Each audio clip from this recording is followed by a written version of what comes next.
أزمة كبرى تشتعل بين أشرف حكيمي وباريس سان جيرمان، والمغربي يهدد بالرحيل. تصريحات أشرف حكيمي وحديثه عن الكرة الذهبية وأحقيته بالترشح لها قلبت العالم رأسا على عقب.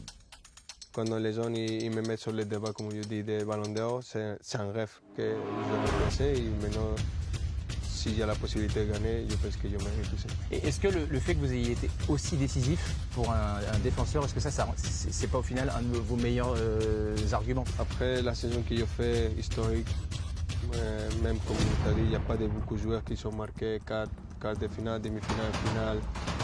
En tant que défenseur, que c'est plus difficile. Les gens ils pensent que je suis attaquant au milieu, mais non, je joue à ligne de 4 et je devais penser à défendre.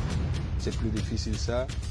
Et après, les statistiques que j'ai fait cette année, c'est de pas un défenseur normal. Je pense qu'un défenseur, quand il fait ça, je pense qu'il mérite plus qu'un attaquant. هذه الجزئية الأخيرة تحديداً حين قال إن أرقامه الهجومية كمدافع تجعله يستحق أكثر من المهاجمين، أثارت بلبلة أكبر مما تخيل أي أحد، فهي إشارة واضحة لمرشحين آخرين على رأسهم زميله عثمان ديمبيلي. الأمور تفاقمت لدرجة أن باريس سان جيرمان حاول أن يفرض على القناة حذف هذا الجزء من المقابلة، ولكن حكيمي رفض المساس بكلماته رفضاً قاطعاً، وبالتالي صدرت المقابلة وهي تحمل حديثه عن أحقيته أكثر من المهاجمين.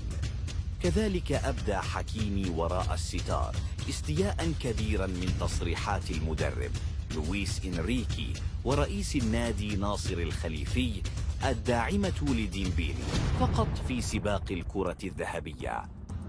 كما علمنا أن حكيمي ممتعض وبشدة لدرجة أنه يفكر جدياً في الرحيل عن باريس سان جيرمان. فأين ستنتهي هذه الأزمة؟